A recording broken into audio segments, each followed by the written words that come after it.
2023년 5월 7일 새벽 1시 무렵, 미국 사우스캐롤라이나 그린우드 카운티의 한 외딴 도로. 가로등 불빛이 희미하게 깜빡이고 인적이 없어 매우 조용했던 이곳의 고요함은 곧 비명으로 깨어졌습니다. 도로 가장자리에 멈춰선 한 차량의 앞 범퍼는 찌그러져 있었고 운전석 옆에는 붉은 빛이 흥건히 번져 있었습니다. 그리고 그로부터 약 15m 떨어진 곳에는 46살의 남성 데이비스가 의식 없이 쓰러져 있었습니다.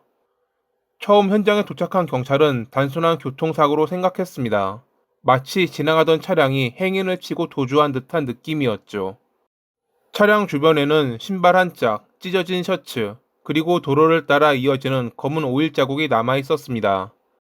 그 자국은 길게 이어져 있었고 마치 범인이 스스로 남긴 흔적처럼 도로 저편으로 사라지고 있었습니다.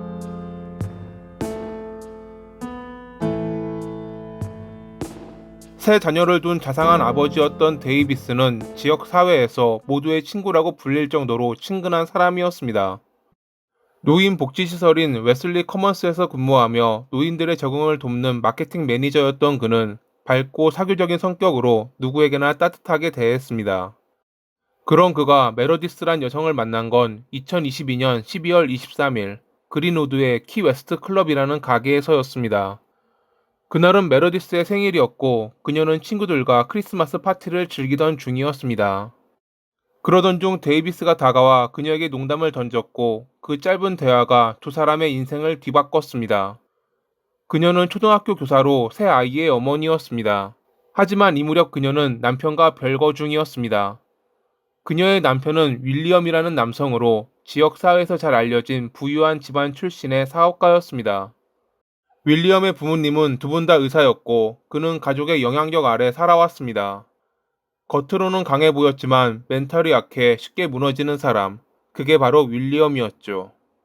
그는 메러디스와 결혼하고 잘 지내는 듯 보였지만 점점 술에 의지했고 아내의 일상에 간섭하며 자주 폭력적인 언어를 쏟아냈습니다.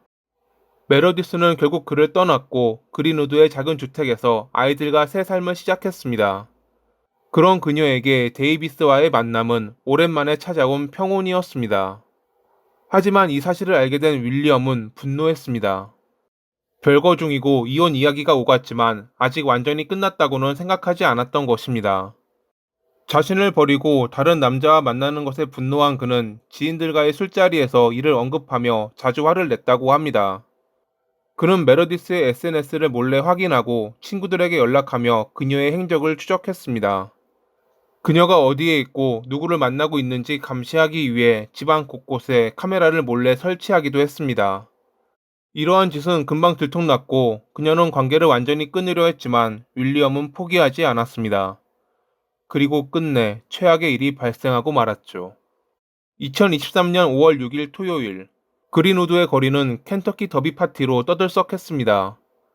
데이비스와 메러디스는 친구들과 함께 술을 마시며 즐거운 저녁을 보냈습니다. 하지만 이날 그들의 즐거움은 윌리엄이 메러디스에게 보낸 문자로 인해 사라졌습니다.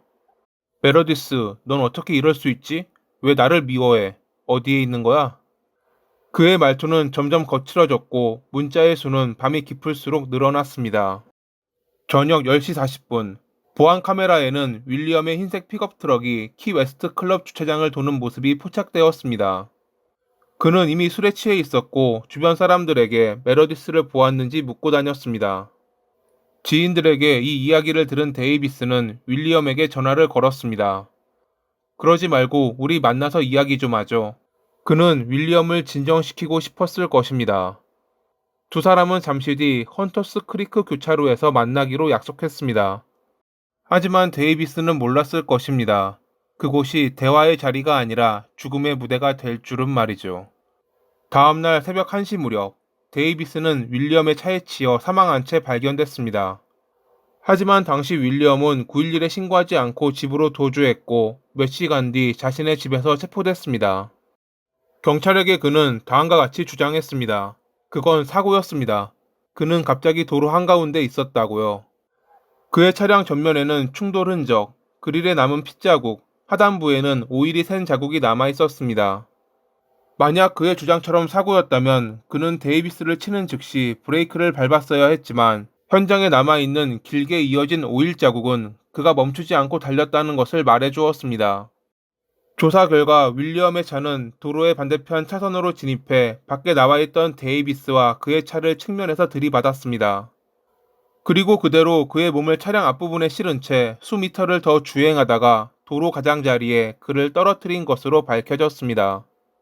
무엇보다 중요 증거가 된 것은 윌리엄의 차량에 설치된 인포테인먼트 시스템이었습니다.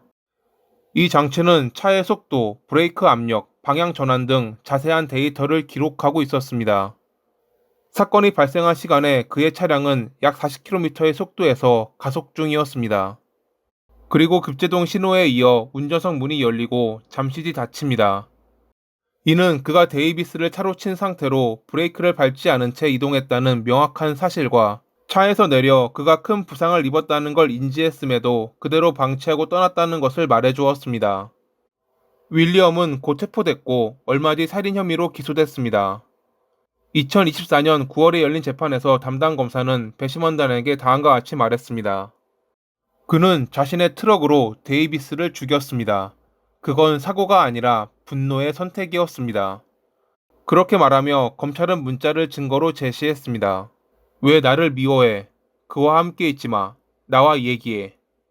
당일 윌리엄은 이러한 문자를 메로디스에게 60통 넘게 보냈고 참다 못한 데이비스가 나섰지만 끝내 그를 살해했다고 검찰은 주장했습니다. 이것 말고도 차량 데이터 등 검찰은 여러 증거를 제시했는데 그중 결정적인 증거는 현장 근처에 있는 주택에 설치된 비디오 도어벨이라는 초인종 카메라였습니다. 이 카메라는 큰 소리가 날 경우 주변 음성까지 자동으로 녹음되는 제품으로 사건 당일 1시 11분에 거대한 충돌음과 동시에 다음과 같은 고함이 녹음됐습니다. 이제 할 말 있냐? 끼야. 전문가들은 그 목소리가 윌리엄의 것이라고 주장했죠. 변호 측은 다음과 같이 반박했습니다.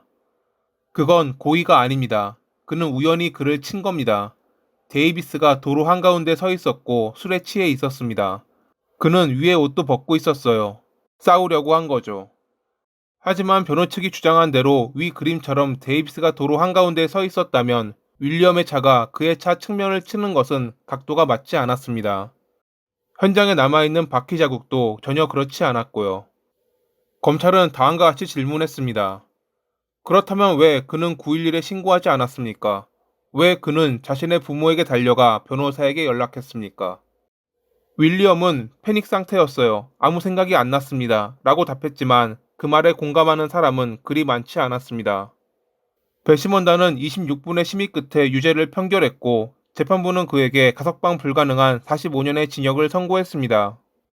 그의 나이로 보건대 아마 이 정도 징역이면 죽고 나서야 감옥을 나올 수 있을 것입니다. 오늘의 이야기는 사랑이 집착으로, 통제가 상처로 뒤섞이며 결국 감정의 폭발로 이어진 비극이었습니다. 오랜 시간이 지난 지금도 현장에는 희미하게 보이는 검은 오일 자국이 남아 있습니다. 마치 지워지지 않는 죄의 흔적처럼 말이죠. 인근 주민들은 그것을 질투의 궤적이라 부른다고 합니다. 질투의 끝은 언제나 비극으로 이어진다는 걸 되새기며 오늘의 이야기를 마칩니다. 항상 시청해 주셔서 감사합니다.